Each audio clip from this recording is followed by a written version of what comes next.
Narito na naman tayo para sa isang napaka-sweet, nakakapanabik at sobrang trending na love story nila Kalingap Jomar at Carla. Ay aking makilala. Para sa pagpapatuloy ng ating love story ay sobrang nakakakilig ang ating video ngayon. Kung nakaraan ay pinakilig tayo ng love team na ito dahil kinis na nga ni Kalingap Jomar si Ate Carla. Yan ay makikita ninyo sa ating nakaraang video. Ngunit sa video natin ngayon ay mas kikiligin kayo dahil bumili na sila ng lupa. May bagong lupa na naman si Ate Carla.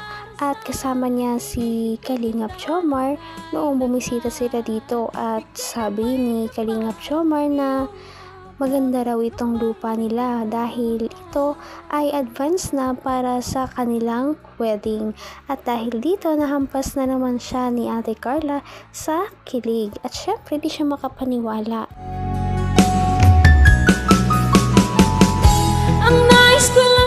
Ayan, may lupa na tayo. Bahay na lang ang kulang. At least, bago man tayong ikasal, may property na tayo. Bakit? Kailangan ampas. Dance nyo naman po mag-isipan. Doon din naman yung papunta. Hindi ka pa nga nagpo-propose. Ay, gusto mo ngayon na? Gusto mo ngayon na? So this is it mga Kalingap, pinakaunang love team natin na nagkaroon ng sariling lupa. Bukod yan sa ating pabahay. Grabe na talaga. Mukhang secured na ang future nila. Ay, bro. Ha? Okay ka lang? Ayos lang. Anong orasan daw? Grabe guys. Punta tayo sa lupa nila guys. Sabi pa po. Lupa ng Coco. Conjugal. Dito lang? Ay, astig. Lapit.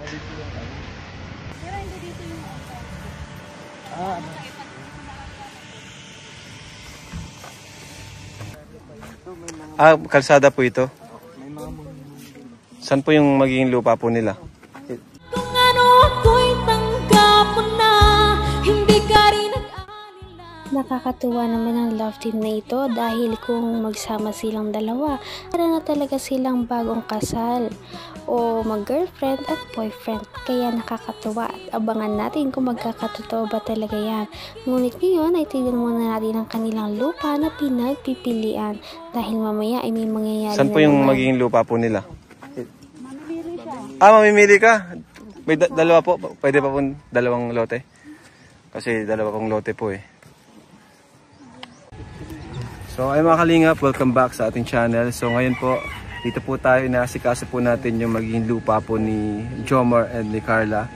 And yun, nag-message po sa akin si Carla na may naharap na daw po sila. At ito na nga po yun, dito. So magiging dito po yung lupa nilang dalawa.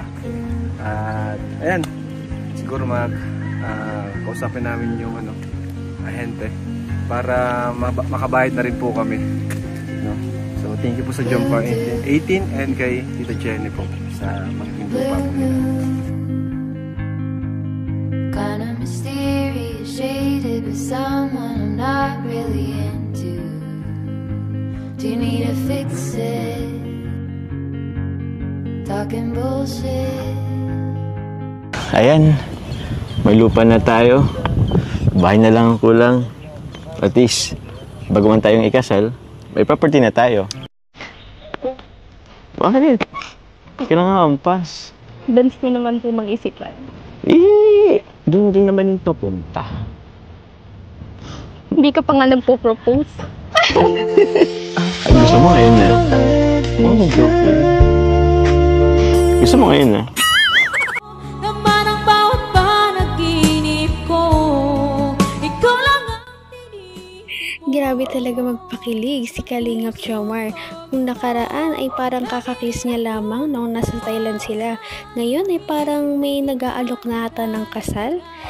talaga namang tinamaan si Kalingap Jomar kay Ate Carla. At si Ate Carla naman ay syempre kinikilig din. Thank you rin po kay Mami Jenny. Kaya sa Jomcar 18, lalo na't may lote na kami na agong. Ito ni Carla po. Yung papahay naman, kayo na lang bahala doon. Ano gusto mong kulay na bahay? Yellow po. Yellow? Parang gusto ni Kuya Balin. Ilang ano kang gusto mo? Lagi ka lang, parang ilan nga? Ilan nga? 12? Grabe. Sobrang lawak ng lupa. Tsaka wala pa nakatira. Makapili pa tayo. Sobrang lapit lang pati. Kaya nga po. Lapit lang sa ano, sa kay tita mo. Lapit lang sa SM. Lapit din sa Jollibee. Lapit sa kainan, actually. Alam mo naman gusto natin. Tanong ko lang din, Carla. Okay na bang magkatabi yung lote natin? Baka ayaw mo. Opo, okay lang po. Okay lang? Paano pag nag-away tayo? Basta po, huwag kang magpapasaway. Hindi mo na ako nagpapasaway eh. Ikaw lang naman kaligayahan ko, tapos pagkain. Wala mo kong ibang bisyo. Ano? Okay ka na dito? Tara, kain na tayo. Di ba? Pagkain lang din naman gusto. Mabayad na po mga kalingap. Hanggang wakas ay tayo ng dalawa. Palagi kang naman ang isip ko. Paano ba namang hindi mapapagod si Ate Carla? Si Kalingap Jomar palaging nagpapakilig, kaya naman kinikilig si Ate Carla at hinahampas niya na naman si Kalingap Jomar dahil kani-kanina lang nagsasabi na naman siya ng kung ano-ano at tinanong niya pa si Ate Carla kung ilan daw ba ang gusto niyang anak dahil nga ngayon ay may lupa na silang dalawa. Yun na daw ang susunod. Mabayad na po mga kalingap. Si Jobs? Joms, pangalan daw Joms. Conjugal property yan eh. Okay, mag-iwalay ha. Dapat di sila maghiwalay. Conjugal property. Mapupunta daw sa akin yung lupa pag... Dapat meron dyan sa ano eh, kontrata, pag naghiwalay, kay Kalinga pa ng pagpupunta yun. Joke lang. Pwede. Hindi naman mahiwala yan. Oo nga eh. Palagi nga magkadikit. namin yan. Uy, grabe. Talagang ano na. Matatag lang. Jongkar matatag. Matatag na tinatawag. Step Ed. Oo. Ayun bro, di pa kayo makakuha lupa. Ed. Kuha nyo ni Vince. Wow! Conjugal property. Binabayaran pa. Ha?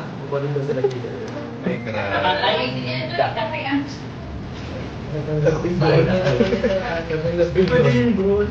Doon din tatalab din. Normace? Lupa. So, ito lang po yung pambayad po sa lupa nila Carla. 400. Grabe talaga at pangmalakasan na ang Jomcar. Sobrang mahal na mahal talaga sila ng kanilang mga sponsors at mga viewers. Biruin mo, may bahay na nga silang pareho na sarili. Ngayon ay magkakaroon pa sila ng conjugal property na bahay. Sana nga ay hindi na silang maghiwalay at ito na ang simula ng pagbubuo nila ng kanilang relationship.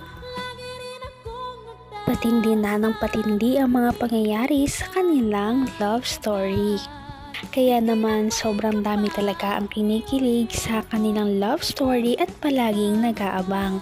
Kaya naman sana ay magkatuluyan din ang dalawang ito, si Ate Carla at Kalingap Jomar. Sana din ay patuloy natin silang subaybayan at suportahan para magpatuloy pa ang kanilang love team. Paniguradong hindi lamang ito ang ating aabangan dahil marami pang mga susunod na kilig moments na mangyayari sa kanilang dalawa. Yun lamang at maraming salamat sa pananood. Bye!